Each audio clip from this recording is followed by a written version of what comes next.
Good morning, ಶುಭೋದಯ.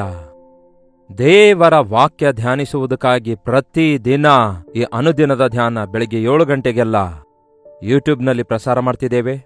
ಅನೇಕ ಜನರು ಈ ಅನುದಿನದ ಧ್ಯಾನ ಎಂಬ ಕಾರ್ಯಕ್ರಮದಿಂದ ಅನೇಕ ಮೇಲುಗಳನ್ನು, ಮಹತಾದ ಕಾರ್ಯ ಹೊಂದುತ್ತಿದ್ದಾರೆಂದು ತಿಳಿಸುವುದಕ್ಕಾಗಿ ಕರ್ತನಿಗೆ ಸ್ತುತಿಸುತ್ತೇನೆ.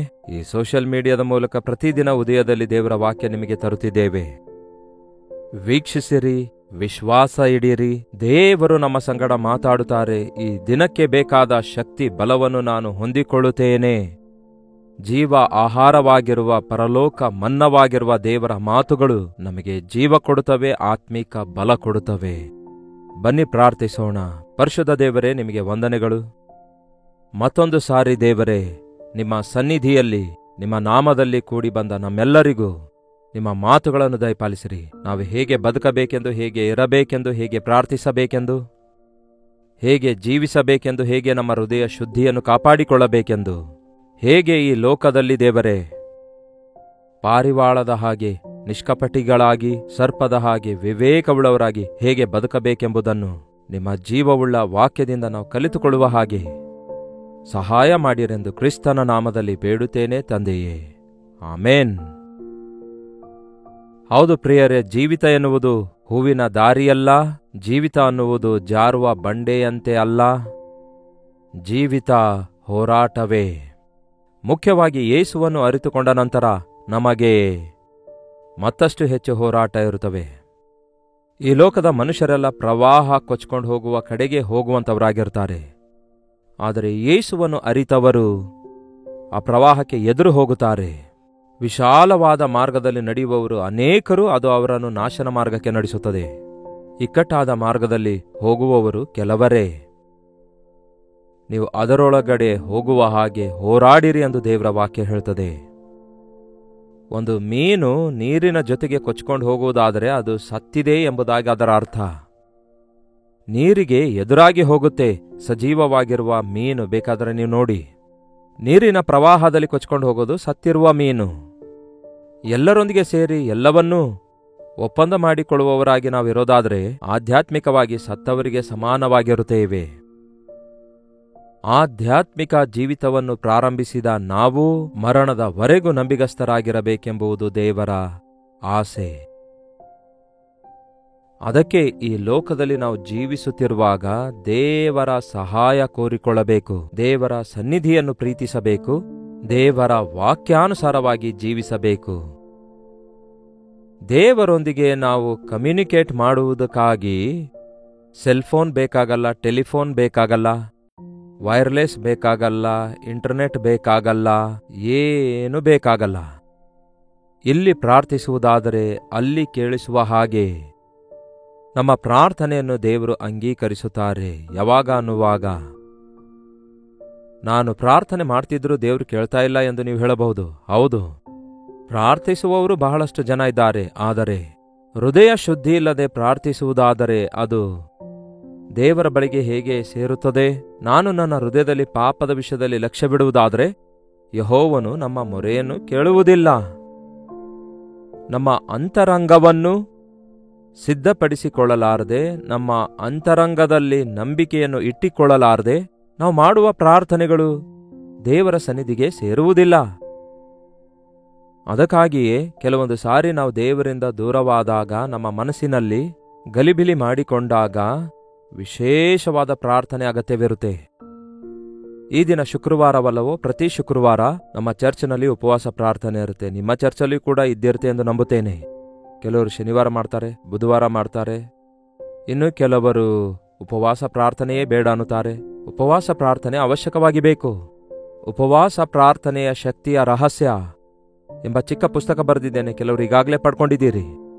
ಉಪವಾಸ ಪ್ರಾರ್ಥನೆಯಿಂದ ಎಷ್ಟು ಅದ್ಭುತ ಕಾರ್ಯ ನಡೆಯುತ್ತವೆಂದು ಆ ಪ್ರಾರ್ಥನೆ ಮಾಡಿದವರಿಗೇ ಗೊತ್ತಾಗುತ್ತೆ. ಅಂದರೆ ಉಪವಾಸ ಪ್ರಾರ್ಥನೆ ನಾವು ಮಾಡಿದರೂ ಕೂಡ ನಮಗೆ ಉತ್ತರ ಸಿಗಲಿಲ್ಲ ಎಂದು ಕೆಲವರು ಹೇಳ್ತಾರೆ.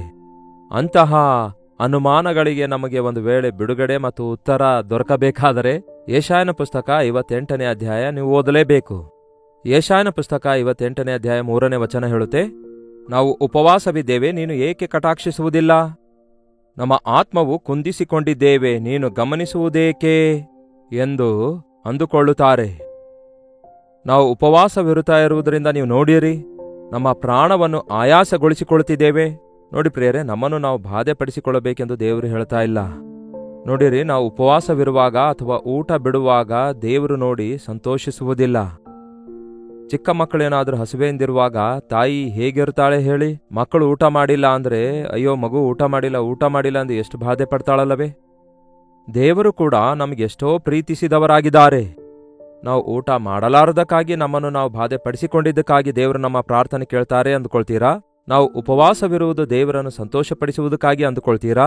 ಇಲ್ಲ ಪ್ರಿಯರೇ, ಉಪವಾಸವಿರುವುದು ನಮ್ಮನ್ನು ಹತೋಟೆಯಲ್ಲಿಟ್ಟುಕೊಳ್ಳುವುದಕ್ಕಾಗಿ, ನಮ್ಮನ್ನು ನಾವು ಕ್ರಮಪಡಿಸಿಕೊಳ್ಳುವುದಕ್ಕಾಗಿ, ನಮ್ಮನ್ನು ನಾವು ಡಿಸಿಪ್ಲಿನ್ ಮಾಡಿಕೊಳ್ಳುವುದಕ್ಕಾಗಿ. ಯಾಕೆ ಉಪವಾಸವಿರುತ್ತಾ ಇದ್ದೀರಿ? ಏಕಾಗ್ರತೆಯುಳ್ಳವರಾಗಿ ಪ್ರಾರ್ಥಿಸಿಕೊಳ್ಳುವುದಕ್ಕಾಗಿ. ತಿನ್ನುವುದರಿಂದ ಮತ್ತು ಬರುತ್ತೆ. ನಾನು ಊಟಕ್ಕಿಂತಲೂ ಹೆಚ್ಚಾಗಿ ದೇವರನ್ನು ಪ್ರೀತಿಸುತ್ತಿದ್ದೇನೆ ಎಂದು ನಿರೂಪಿಸುವುದಕ್ಕಾಗಿಯೇ ಉಪವಾಸ ಮಾಡಬೇಕು. ನೀವು ಎದಕ್ಕಾಗಿ ಉಪವಾಸವಿರ್ತಾ ಇದ್ದೀರಿ ಎಂದು ನನಗೆ ಗೊತ್ತಿಲ್ಲ, ಆದರೆ ಉಪವಾಸವಿದ್ದೀರಾ? ಎಲ್ಲಿ ನೋಡಿದ್ರೂ ಈಗ ಉಪವಾಸ ಪ್ರಾರ್ಥನೆ ನಡೆಯುತ್ತಿವೆ ಅಲ್ಲವೇ? ಎಷ್ಟರ ಮಟ್ಟಿಗೆ ಉಪವಾಸವಿರ್ತಿದ್ದೀರೆಂದು, ಎಷ್ಟರ ಮಟ್ಟಿಗೆ ಪ್ರಾರ್ಥಿಸ್ತಾ ಇದ್ದೀರೆಂದು ನನಗೆ ಗೊತ್ತಿಲ್ಲ, ಆದರೆ ಬಹಳಷ್ಟು ಜನರ ಉಪವಾಸ ಪ್ರಾರ್ಥನೆಗೆ ಉತ್ತರ ಸಿಗುತ್ತಾ ಇಲ್ಲ ಎಂಬ ಸಂಗತಿ ಮಾತ್ರ ನನಗೆ ಗೊತ್ತಾಗ್ತದೆ. ಯಾಕೆಂದರೆ ನಿಮ್ಮಲ್ಲಿ ಅನೇಕರು ವಾಟ್ಸಪ್ ಮೆಸೇಜ್ ಮೂಲಕ ನಾವು ಎಷ್ಟೇ ಪ್ರಾರ್ಥಿಸಿದರೂ ದೇವರು ಉತ್ತರ ಕೊಡ್ತಾ ಇಲ್ಲ ಎಂದು ತಿಳಿಸುತ್ತಿದ್ದೀರಿ. ಕೇಳಿಸಿಕೊಳ್ಳಲಾರದಂತೆ ಆತನ ಕಿವಿ ಕಿವುಡಾಗಲಿಲ್ಲ, ರಕ್ಷಿಸಲಾರದಂತೆ ಆತನ ಕೈ ಮೋಟುಗೈ ಆಗಲಿಲ್ಲ. ನಮ್ಮ ಅಪರಾಧಗಳೇ ಆತನಿಗೂ ನಮಗೂ ಅಡ್ಡ ಬಂದಿವೆ ಎಂದು ಬೈಬಲ್ ಹೇಳ್ತದೆ. ಒಂದು ಗೋಡೆಯ ಆಚೆ ಕಡೆ ಇರುವ ವ್ಯಕ್ತಿಯನ್ನು ಈ ಕಡೆ ಇದ್ದು ಎಷ್ಟೇ ಕೂಗಿದ್ರೂ ಕೇಳಿಸೋದಿಲ್ವಲ್ಲ? ಹಾಗೆಯೇ ದೇವರಿಗೂ ನಿಮಗೂ ಮಧ್ಯದಲ್ಲಿ ಅಡ್ಡವಾಗಿರುವ ಪಾಪ ತೊಲಗಿಸಿಕೊಳ್ಳದೆ ಎಷ್ಟೇ ಪ್ರಾರ್ಥಿಸಿದರೂ ಆತನ ಕಿವಿಗೆ ಕೇಳಿಸುವುದಿಲ್ಲ. ಅದಕ್ಕೆ ದೇವರು ಹೇಳ್ತಾರೆ 4ನೇ ವಚನದಲ್ಲಿ, ನೀವು ವ್ಯಾಜ್ಯ, ಕಲಹ, ಕೇಡಿನ ಗುದ್ದು ಇವುಗಳೊಂದಿಗೆ ಉಪವಾಸ ಮಾಡುತ್ತೀರಿ. ನೀವು ಈಗ ಮಾಡುವ ಉಪವಾಸವು ನಿಮ್ಮ ಪ್ರಾರ್ಥನೆಯನ್ನು ಉನ್ನತ ಲೋಕಕ್ಕೆ ಮುಟ್ಟಿಸತಕ್ಕದ್ದಲ್ಲ. ಅಂದರೆ ನಿಮ್ಮ ಕಂಠಧ್ವನಿ ಪರಲೋಕದಲ್ಲಿ ಕೇಳಿಸುವ ಹಾಗೆ ಉಪವಾಸವಿರುವುದಿಲ್ಲ. ಅನ್ನ ಮಾತ್ರವೇ ಬಿಟ್ಟು ಬಿಡುವಂಥದ್ದಲ್ಲ ಪ್ರಿಯರೇ ಉಪವಾಸ ಅಂದ್ರೆ. ಉಪವಾಸ ಅಂದರೆ ಒಂದು ವಿಷಯದಿಂದ ದೂರವಾಗಿರು ಎಂದರ್ಥ. ಆಹಾರದಿಂದ ದೂರವಾಗಿರು, ಅನ್ಯಾಯದಿಂದ ದೂರವಾಗಿರು, ಅಕ್ರಮಕ್ಕೆ ದೂರವಾಗಿರು, ಬಲಾತ್ಕಾರಕ್ಕೆ ದೂರವಾಗಿರು, ಸ್ವಾರ್ಥಕ್ಕೆ ದೂರವಾಗಿರು.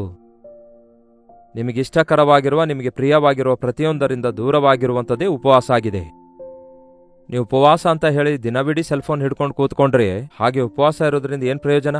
ಅನೇಕರು ಸೆಲ್ಫೋನ್ ಹಿಡ್ಕೊಂಡು ಊಟ ಮಾಡೋದನ್ನೇ ಮರ್ತು ಹೋಗ್ತಿದಾರಲ್ಲವೇ? ಅದು ಒಳ್ಳೇದಲ್ವಲ್ಲ? ನಿಮಗೆ ಇಷ್ಟವಾದ ಸೆಲ್ಫೋನ್ ಒಂದು ದಿನಾವಿಡೀ ದೂರವಿಟ್ಟು ದೇವರೊಂದಿಗೆ ಮಾತಾಡ್ಕೊಂಡು ನೋಡಿ. ನಿಮಗಿಷ್ಟವಾದ ಕಾರ್ಯಗಳನ್ನು ಬಿಟ್ಟುಬಿಟ್ಟು ದೇವರಿಗೆ ಪ್ರಾರ್ಥನೆ ಮಾಡಿ ನೋಡಿ. ನೀವು ದೇವರಿಗೆ ಎಷ್ಟು ಮನಪೂರ್ವಕವಾಗಿ ಬೇಡಿಕೊಳ್ತಾ ಇದ್ದೀರಿ ಎಂಬುದು ತಿಳಿದುಕೊಳ್ಳುವುದಕ್ಕಾಗಿಯೇ ಉಪವಾಸ ಹೊರತು ನೀವು ಲೋಕವನ್ನು ಪ್ರೀತಿಸುತ್ತಾ ಲೋಕ ಕಾರ್ಯ ನೆರವೇರಿಸಿಕೊಳ್ಳುತ್ತಾ ಊಟ ಬಿಟ್ಟಿದ್ದಕ್ಕೆ ಮಾತ್ರ ಅದು ಉಪವಾಸ ಅಂದುಕೊಳ್ಳುವುದಾದರೆ ಅಜ್ಞಾನವಾಗಿರುತ್ತೆ. ನಾವು ಉಪವಾಸ ಮಾಡುತ್ತೇವೆ, ಏಕೆ ಕಟಾಕ್ಷಿಸುವುದಿಲ್ಲ? ನಮ್ಮ ಆತ್ಮವನ್ನು ಕುಂದಿಸಿಕೊಂಡಿದ್ದೇವೆ, ಯಾಕೆ ಗಮನಿಸುವುದಿಲ್ಲ ಅಂದುಕೊಳ್ಳುವಿರಿ. ನಿಮ್ಮ ಉಪವಾಸದ ದಿನದಲ್ಲಿ ನೀವು ವ್ಯಾಪಾರ ಮಾಡುವಿರಿ, ನಿಮ್ಮ ಆಳುಗಳಿಂದ ಕಠಿಣವಾದ ಕೆಲಸ ಮಾಡಿಸುವಿರಿ. ನೀವು ಕಲಹ ಪಡುತ್ತಾ, ವ್ಯಾಜ್ಯವಾಡುತ್ತಾ, ಕೇಡಿನ ಗುದ್ದಿನೊಂದಿಗೆ ಉಪವಾಸ ಮಾಡುತ್ತೀರಿ. ವ್ಯಾಪಾರ ಮಾಡಿಕೊಳ್ತಾ ಇದ್ದೀರಿ, ಲಾಭವನ್ನು ಪ್ರೀತಿಸ್ತಾ ಇದ್ದೀರಿ, ಆಳುಗಳಿಂದ ಕಠಿಣವಾದ ಕೆಲಸ ಮಾಡ್ತಾ ಇದ್ದೀರಿ. ನೀವು ಉಪವಾಸವಿದ್ದ ದಿನ ಕನಿಷ್ಠ ಅಡಿಗೆ ಮಾಡುವವರಿಗೆ, ಇಲ್ಲವೇ ಪಾತ್ರೆ ತೊಳೆಯುವವರಿಗೆ, ಆ ರೀತಿ ಕೆಲಸ ಮಾಡುವವರಿಗೆ ಒಂದು ಸ್ವಲ್ಪ ರೆಸ್ಟ್ ಇರಬೇಕಲ್ಲವೇ? ಅದರ ಬದಲಿಗೆ ಇನ್ನೊಂದು ಕೆಲಸ ಒಪ್ಪಿಸುತ್ತಾ ಇದ್ದೀರೇನೋ? ನಾನ್ ಮಾಡ್ತಿರೋದು ಉಪವಾಸ, ನೀವು ಕೆಲಸ ಮಾಡಲೇಬೇಕು ಎನ್ನುವಂತೆ ಕೆಲಸಗಾರರಿಂದ ಕಠಿಣವಾದ ಕೆಲಸ ಮಾಡುತ್ತಾ, ಕಲಹವಾಡುತ್ತಾ, ವ್ಯಾಜ್ಯವಾಡುತ್ತಾ, ಕೇಡಿನ ಗುದ್ದಿನೊಂದಿಗೆ ನಾವು ಉಪವಾಸ ಮಾಡ್ತೇವೆ ಅಂದರೆ ಪ್ರಯೋಜನ ಏನು ಪ್ರಿಯರೇ? ಕೆಲವರು ಪೈಪೋಟಿ ಮಾಡ್ತಾರೆ, ನಿಮಗಿಂತಲೂ ಹೆಚ್ಚು ನಾವು ಉಪವಾಸ ಪ್ರಾರ್ಥನೆ ಮಾಡ್ತೇವೆ ಎಂಬುದಾಗಿ ಪೈಪೋಟಿಯಿಂದ ಉಪವಾಸವಿರುತ್ತಾರೆ. ನೀವು 21 ದಿನ ಇದ್ರೆ ನಾವು 40 ದಿನ ಇರ್ತೇವೆ, ನೀವು 3 ದಿನ ಇದ್ರೆ ನಾವು 30 ದಿನ ಇರ್ತೇವೆ ಎನ್ನುವಂತೆ ಪೈಪೋಟಿಗೋಸ್ಕರ, ಇಲ್ಲವೇ ದೊಡ್ಡಸ್ತಿಕೆಗೋಸ್ಕರ, ಪಬ್ಲಿಸಿಟಿಗೋಸ್ಕರ ಇಷ್ಟು ದಿವಸ ನಾವು ಉಪವಾಸ ಪ್ರಾರ್ಥನೆ ಮಾಡಿದ್ದೇವೆ ಎಂದು ಮನುಷ್ಯರಿಗೆ ಹೇಳಿಕೊಳ್ಳುವುದಕ್ಕೂ ಉಪವಾಸವಿರೋದು. ಕರ್ತನು ನಮ್ಮ ಮೊರೆ ಲಾಲಿಸುವ ಹಾಗೆ ಆತನ ಸನ್ನಿಧಿಯಲ್ಲಿ ಕಾದುಕೊಂಡಿರದೆ ಉಪವಾಸವಿದ್ರೂ ಉತ್ತರ ಬರಲಿಲ್ಲ ಅಂತ ಹೇಳೋದಾದ್ರೆ ಮತ್ತೇಗೆ ಬರುತ್ತೆ ಹೇಳ್ರಿ? ಅಂತಹ ಉಪವಾಸ ನನಗನುಕೂಲವಾಗಿದೆಯೋ? ಮನುಷ್ಯನು ತನ್ನ ಆತ್ಮವನ್ನು ಕುಂದಿಸಿಕೊಳ್ಳುವುದಕ್ಕಾಗಿ ನೇಮಿಸಿದ ಉಪವಾಸ ದಿನವು ಇಂಥದೋ? ಇವುಗಳಿಂದ ಅಲ್ಲ ಪ್ರಿಯರೇ, ದೇವರು ನಮ್ಮ ಪ್ರಾರ್ಥನೆಗೆ ಉತ್ತರ ಕೊಡುವಂಥದ್ದು. ನಿಮ್ಮನ್ನು ನೀವು ಬಾಧೆಪಡಿಸಿಕೊಳ್ಳುವುದು ದೇವರಿಗೆ ಇಷ್ಟವಿರುವುದಿಲ್ಲ. ನಿಜವಾದ ಉಪವಾಸ ಯಾವುದೆಂದು 6ನೇ ವಚನದಲ್ಲಿದೆ ನೋಡಿ. ಇದೇ ಯೆಶಾಯನ ಪುಸ್ತಕ 58ನೇ ಅಧ್ಯಾಯ 6ನೇ ವಚನ ಹೇಳುತ್ತೆ. ದಯಮಾಡಿ ಬೈಬಲ್ನಲ್ಲಿ ಇದನ್ನು ಅಂಡರ್ಲೈನ್ ಮಾಡಿಕೊಂಡು ಮೇಲಿಂದ ಮೇಲೆ ಧ್ಯಾನ ಮಾಡಿರಿ. ಇದು ಅನುದಿನದ ಧ್ಯಾನ. ದಿನವಿಡೀ ಧ್ಯಾನಿಸಿರಿ. ಸ್ವಲ್ಪ ಹೊತ್ತು ನಾವು ವಾಕ್ಯ ಧ್ಯಾನಿಸ್ತಿದ್ದೇವೆ. ಆ ನಂತರ ದಿನವಿಡೀ ವಾಕ್ಯ ಮನಸ್ಸಲ್ಲಿಟ್ಕೊಂಡು ನೀವು ದೇವರೊಂದಿಗೆ ಸಹವಾಸ ಹೊಂದಿ ಧ್ಯಾನಿಸಿರಿ. ಅನೇಕ ವಿಷಯಗಳನ್ನು, ನಿಮಗೆ ಅವಶ್ಯಕವಾದ, ನಿಮ್ಮ ಹೃದಯಕ್ಕೆ ಅವಶ್ಯಕವಾದ ವಿಷಯಗಳನ್ನು ದೇವರು ತಿಳಿಯಪಡಿಸ್ತಾರೆ. ಕೇಡಿನ ಬಂಧನಗಳನ್ನು ಬಿಚ್ಚುವುದು, ನೊಗದ ಕಣ್ಣಿಗಳನ್ನು ಕಳಚುವುದು, ಜಜ್ಜಿ ಹೋದವರನ್ನು ಬಿಡುಗಡೆ ಮಾಡುವುದು, ನೊಗಗಳನ್ನೆಲ್ಲ ಮುರಿಯುವುದು ನನಗೆ ಇಷ್ಟವಾದ ಉಪವಾಸವಲ್ಲವೇ? ಉಪವಾಸವಿರುವಾಗ ನೀವು ಮಾಡಬೇಕಾದದ್ದು, ದೇವರೇ ನನಗೆ ದಿವ್ಯ ದಾನ ಕೊಡಿರಿ, ನನಗೆ ಆಶೀರ್ವದಿಸಿರಿ, ನನಗೆ ಅಭಿವೃದ್ಧಿಪಡಿಸಿರಿ, ನನಗಿನ್ನೂ ಒಳ್ಳೆಯ ಉದ್ಯೋಗ ಸಿಗಬೇಕು, ಒಳ್ಳೊಳ್ಳೆ ಆಸ್ತಿ ಕೂಡಿಸಲ್ಪಡಬೇಕು ಎನ್ನುವುದಕ್ಕಾಗಿ ಅನೇಕರು ಉಪವಾಸ ಇರ್ತಾರೆ. ಆದರೆ ಪಾಪ ಬಂಧನದಲ್ಲಿರುವ ನನ್ನ ಗಂಡನನ್ನು ದೇವರೇ ಮಾರ್ಪಡಿಸಿರಿ, ನನ್ನ ಮಗನು ಗುರಿಯಿಲ್ಲದೆ ತಿರುಗಾಡುತ್ತಾ ಇದ್ದಾನೆ, ಅವನಿಗೆ ರಕ್ಷಣೆಯನ್ನು ದಯಪಾಲಿಸಿರಿ, ನನ್ನ ಸ್ವಂತ ಜನರು ನಿಮ್ಮನ್ನು ಇನ್ನೂ ಅರಿತುಕೊಂಡಿಲ್ಲ, ನಿತ್ಯ ನರಕಕ್ಕೆ ಹೋಗುವ ಹಾಗಿದ್ದಾರೆ, ಅಂಥವರನ್ನು ದೇವರೇ ಕನಿಕರಿಸಿರಿ ಎಂದು ಪ್ರಾರ್ಥಿಸುವುದಕ್ಕಾಗಿ ನಾವು ಉಪವಾಸ ಇರಬೇಕು. ಲಾಭಕ್ಕೋಸ್ಕರ ಅಲ್ಲ ಉಪವಾಸ, ಬಂಧನದಲ್ಲಿದ್ದವರನ್ನು ಬಿಡುಗಡೆ ಮಾಡುವುದಕ್ಕೋಸ್ಕರ, ದೆವ್ವಗಳನ್ನು ಹೊರದೋಡಿಸುವುದಕ್ಕಾಗಿ ಉಪವಾಸ ಪ್ರಾರ್ಥನೆ ಮಾಡಬೇಕು. ದುರಾತ್ಮಗಳಿಂದ ಬಂಧಿಸಲ್ಪಟ್ಟವರನ್ನು, ದುರಭ್ಯಾಸ ವ್ಯಸನಗಳಿಗೆ ಬಂದಿಯಾಳುಗಳಾದವರನ್ನು ಬಿಡಿಸಬೇಕು. ನಾವು ಸುಮ್ಮನೆ ಪ್ರಾರ್ಥಿಸಿದೇವಂದ್ರೆ ನಡೆಯುವುದಿಲ್ಲ. ಉಪವಾಸವಿದ್ದು ಪ್ರಾರ್ಥಿಸುವುದಾದರೆ ದೇವರು ಅದ್ಭುತವಾದ ಕಾರ್ಯಗಳನ್ನು ಮಾಡ್ತಾರೆ. ಉಪವಾಸ ಪ್ರಾರ್ಥನೆಯಿಂದ ಕಾನೂನೇ ಬದಲಾಗುತ್ತೆ, ಅದ್ಭುತ ಕಾರ್ಯ ನಡೆಯುತ್ತೆ, ದುರಾತ್ಮಗಳು ಓಡಿ ಹೋಗ್ತವೆ, ಬಂಧನಗಳು ಕಳಚಿ ಬೀಳ್ತವೆ. ನಿಮ್ಮ ಜೀವಿತದಲ್ಲಿ ಜಯಿಸಲಾರದ ಪಾಪ ಇರುವುದಾದರೆ ಅದಕ್ಕೋಸ್ಕರ ಉಪವಾಸ ಪ್ರಾರ್ಥನೆ ಮಾಡಿ. ಸೈತಾನನನ್ನು ಬಿಗಿಯಾಗಿ ಹಿಡಿದಿಟ್ಟಿರುವ ವಿಷಯ ಇರುವುದಾದರೆ ಅದಕ್ಕಾಗಿ ಉಪವಾಸ ಮಾಡಿ. ಅದು ಕಳಚಿ ಬೀಳುವ ಹಾಗೆ ಉಪವಾಸವಿದ್ದು ಪ್ರಾರ್ಥಿಸಿರಿ. ಗರ್ಭಫಲವಿಲ್ಲ, ನಮಗೆ ಮಕ್ಕಳ ಇಲ್ಲ ಅನ್ನುತ್ತಾರೆ ಅನೇಕರು. ಆಟಂಕಪಡಿಸುವ ದುರಾತ್ಮಗಳನ್ನು ಬಂಧಿಸುವುದಕ್ಕಾಗಿ ದೇವರ ಸನ್ನಿಧಿಯಲ್ಲಿ ಉಪವಾಸವಿದ್ದು ಗೋಳಾಡುವುದಾದರೆ ಪರಿಶುದ್ಧಾತ್ಮನ ಶಕ್ತಿಯಿಂದ ಮುಚ್ಚಲ್ಪಟ್ಟ ಗರ್ಭ ತೆರೆಯಲ್ಪಡುವುದನ್ನು, ಅದ್ಭುತ ಕಾರ್ಯ ನಡೆಯುವುದನ್ನು ಎಷ್ಟೋ ಸಾರಿ ಕೇಳ್ತಿದ್ದೇವೆ, ನೋಡ್ತಿದ್ದೇವೆ. ಇದು ದೇವರಿಗೆ ಇಷ್ಟಕರವಾದ ಉಪವಾಸವಾಗಿದೆ. ಆಯ್ತು ಸರಿ, ನೀವು ಉಪವಾಸ ಮಾಡ್ತಿದ್ದೀರಿ. ಉಪವಾಸ ಮಾಡುತ್ತಿರುವಾಗ ಸ್ವಲ್ಪ ಆಹಾರವನ್ನು ಕಡಿಮೆ ಮಾಡಿಕೊಳ್ತೀರಿ.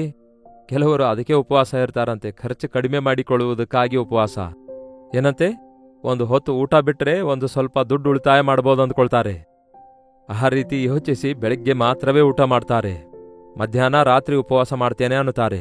ಸ್ವಲ್ಪ ನಾವು ಉಳಿತಾಯ ಮಾಡಿಕೊಳ್ಳೋಣ ನಮ್ಮ ಆದಾಯದಲ್ಲಿ ಅಂದುಕೊಳ್ತಾರೆ, ಆದರೆ ಅದು ಉಪವಾಸವಲ್ಲ. ನೀವು ಉಪವಾಸ ಮಾಡುವಾಗ ನಿಮ್ಮ ಆಹಾರ ಇತರರಿಗೆ ಬಡಿಸುವಾಗಲೇ ಅದು ನಿಜವಾದ ಉಪವಾಸ. ನೀವು ಉಪವಾಸವಿರುವುದೇ ಮುಖ್ಯವಲ್ಲ, ಆದರೆ ಹಸಿವೆಯಲ್ಲಿರುವವರಿಗೆ ಆಹಾರ ಬಡಿಸುವುದೇ ಉಪವಾಸದ ಸಂಪೂರ್ಣತೆಯಾಗಿದೆ. ನಾನು ಹಳ್ಳಿ ಊರಲ್ಲಿ ಸೇವೆ ಮಾಡ್ತಿರುವಾಗ ಕೆಲವರು ಪ್ರತ್ಯೇಕವಾಗಿ ಸ್ವಲ್ಪ ಅಕ್ಕಿ, ರ್ಯಾಷನ್ನು ಸಭೆಗೆ ತಂದು ಅಲ್ಲಿಡ್ತಾ ಇದ್ರು. ಇದ್ಯಾಕಮ್ಮ ಅಂತ ಕೇಳಿದ್ರೆ, ನಾವು ಉಪವಾಸ ಪ್ರಾರ್ಥನೆ ಮಾಡಿದಾಗ ಆ ಅಕ್ಕಿ ಎತ್ತಿಡ್ತೇವೆ ಬ್ರದರ್, ಉಪವಾಸ ಖರ್ಚೆಲ್ಲ ಕೂಡಿಟ್ಟು ದೇವರಿಗೆ ಕೊಡ್ತಿದ್ದೇವೆ ಎಂಬುದಾಗಿ ಹೇಳಿದ್ರು. ಹೌದು ಪ್ರಿಯರೇ, ನೀವು ಉಪವಾಸವಿರುವಾಗ, ಹಾಗೆ ನೀವು ಉಪವಾಸವಿದ್ದಾಗ ಬಿಟ್ಟಿರುವ ಆಹಾರವನ್ನು ಬಡವರಿಗೆ ನೀವು ಬಡಿಸುತ್ತಾ ಇದ್ದೀರಾ, ಹಸಿವೆ ಇದ್ದವರಿಗೆ ನೀವು ಒದಗಿಸಿಕೊಡ್ತಾ ಇದ್ದೀರಾ, ಅದೇ ದೇವರಿಗೆ ಇಷ್ಟಕರವಾದ ಉಪವಾಸ. ಹಸಿದವರಿಗೆ ಅನ್ನವನ್ನು ಹಂಚುವುದು, ಅಲೆಯುತ್ತಿರುವ ಬಡವರನ್ನು ಮನೆಗೆ ಬರಮಾಡಿಕೊಳ್ಳುವುದು, ಬತ್ತಲೆಯವರನ್ನು ಕಂಡಾಗೆಲ್ಲ ಅವರಿಗೆ ಹೊದಿಸುವುದು, ನಿನ್ನಂತೆ ನರನಾಗಿರುವ ಯಾವನಿಗೇ ಆಗಲಿ ಮುಖ ತಪ್ಪಿಸಿಕೊಳ್ಳದಿರುವುದು, ಇವುಗಳೇ ನನಗಿಷ್ಟವಾದ ಉಪವಾಸ.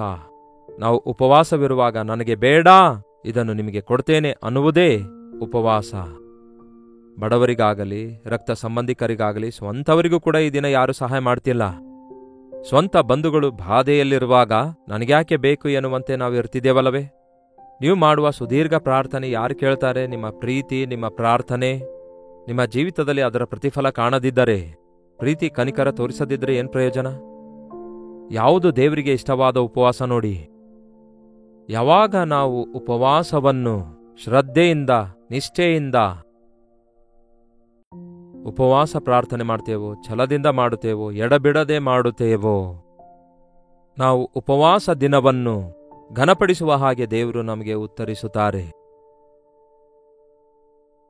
ಹಾಗೆ ನೀವು ಮಾಡುವುದಾದರೆ ನಿಮಗೆ ಬೆಳಕು ಉದಯದಂತೆ ಭೇದಿಸಿಕೊಂಡು ಬರುವುದು. ನಿಮಗೆ ಬೆಳಕು ಭೇದಿಸಿಕೊಂಡು ಬರುವುದು ಅಂದ್ರೆ ಸ್ವಲ್ಪ ಸ್ವಲ್ಪ ಸ್ವಲ್ಪ ಸ್ವಲ್ಪ ಹೆಚ್ಚಾಗುತ್ತೆ ಬೆಳಕು. ನಿಮಗೆ ಕ್ಷೇಮವು ಬೇಗನೆ ವಿಕಾಸಿಸುವುದು.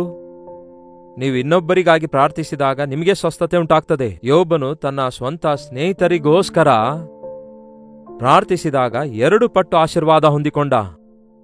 ನೀತಿಯು ನಿಮಗೆ ಮುಂಬಲವಾಗಿ ಮುಂದುವರಿಯುವುದು, ಯೆಹೋವನ ಮಹಿಮೆಯು ನಿಮಗೆ ಹಿಂಬಲವಾಗಿರುವುದು.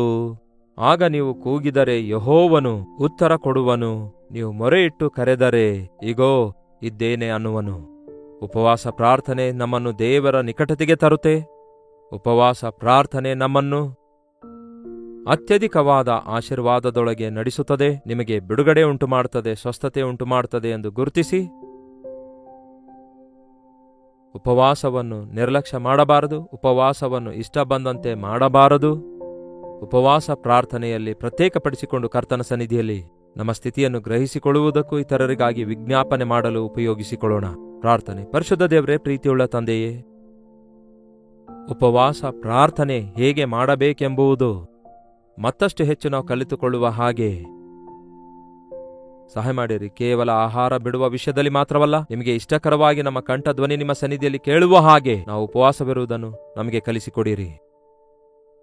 ಉಪವಾಸ ಪ್ರಾರ್ಥನೆಯಿಂದ ಎಷ್ಟು ದೊಡ್ಡ ಕಾರ್ಯಗಳು ನಡೆಯುತ್ತವೆ ಎಂಬುದಾಗಿ ನಮ್ಮ ಅನುಭವದಲ್ಲಿ, ನಮ್ಮ ಜೀವಿತದಲ್ಲಿ ನಾವು ಗುರುತಿಸುವ ಹಾಗೆ ನಿಮ್ಮ ಕಾರ್ಯಗಳನ್ನು ನಡೆಸಿರಿ ಎಂದು ಕ್ರಿಸ್ತನ ನಾಮದಲ್ಲಿ ಬೇಡುತ್ತೇನೆ ತಂದೆಯೇ, ಆಮೇನ್. ತಂದೆಯಾದ ದೇವರ ಪ್ರೀತಿಯೂ ಮಗನಾಗಿರುವ ಕ್ರಿಸ್ತನ ಕೃಪೆಯೂ ಆದರಣೆಕರ್ತನಾದ ಪವಿತ್ರಾತ್ಮನ ಸಹವಾಸವು ಕೂಡಿ ಬಂದಿರುವ ನಮ್ಮೆಲ್ಲರ ಸಂಗಡ ಇಂದಿಗೂ ಸದಾಕಾಲಕ್ಕೂ ನೆಲೆಯಾಗಿರಲಿ. ಆಮೇನ್. ದೇವರಿಗೆ ಸ್ತೋತ್ರ. ನೀವು ಯಾವ ಸ್ಥಳದಿಂದ ವೀಕ್ಷಿಸುತ್ತಾ ಇದ್ದೀರಿ ಎಂದು ನಿಮ್ಮ ಹೆಸರು, ಊರು ಲೈವ್ ಚಾಟ್ನಲ್ಲಿ ಬಂದು ಟೈಪ್ ಮಾಡಿರಿ. ಈ ಚಾನಲ್ ಅನ್ನು ಲೈಕ್ ಮಾಡೋದನ್ನು ಮರೆಯಬೇಡಿ, ಶೇರ್ ಮಾಡಿರಿ. Doctor Jaipal Kannada YouTube channel subscribe ಮಾಡಿಕೊಳ್ಳದಿದ್ರೆ ಸಬ್ಸ್ಕ್ರೈಬ್ ಮಾಡಿಕೊಳ್ಳಿ. ನಿಮ್ಮ ಪ್ರಾರ್ಥನಾ ಮನವಿಗಳನ್ನು 8939731313 ನಂಬರ್ಗೆ ಹೊರದೇಶದಿಂದಲೂ ಸಹ ವೀಕ್ಷಿಸುವುದಾದರೆ ಇದೇ ನಂಬರಿಗೆ ಒಂದು ವಾಟ್ಸಪ್ ಮೆಸೇಜ್ ಆಗಲಿ, ಟೆಕ್ಸ್ಟ್ ಆಗಲಿ, ಒಂದು ವಾಯ್ಸ್ ಮೆಸೇಜ್ ಆಗಲಿ ಕಳಿಸಿಕೊಡಿರಿ. ನಿಮಗಾಗಿ ಪ್ರಾರ್ಥಿಸುತ್ತೇವೆ. ಮತ್ತೊಮ್ಮೆ ನಿಮ್ಮೆಲ್ಲರನ್ನು ಕರ್ತನಲ್ಲಿ ಪ್ರೋತ್ಸಾಹಿಸುತ್ತೇನೆ. ಈ ಕಾರ್ಯಕ್ರಮವನ್ನು ವೀಕ್ಷಿಸಿರಿ. ಹಾಗೂ ಈ ದಿನ ಉಪವಾಸ ಪ್ರಾರ್ಥನೆ ಆಗಿರೋದ್ರಿಂದ ನಿಮ್ಮ ಸಭೆಗಳಲ್ಲಿ ಆ ಉಪವಾಸ ಪ್ರಾರ್ಥನೆಯಲ್ಲಿ ಪಾಲ್ಗೊಳ್ಳುವವರಾಗಿರಿ. ಮತ್ತೆ ಕರ್ತನ ಚಿತ್ತ ಇರುವುದಾದರೆ ನಾಳೆ ಇದೇ ಅನುದಿನದ ಧ್ಯಾನ ಎಂಬ ಕಾರ್ಯಕ್ರಮದಲ್ಲಿ ಮತ್ತೆ ಭೇಟಿಯಾಗೋಣ. ಅಲ್ಲಿಯವರೆಗೂ ದೇವರ ಮಹಾಕೃಪೆ ನಿಮ್ಮೆಲ್ಲರೊಂದಿಗಿರಲಿ.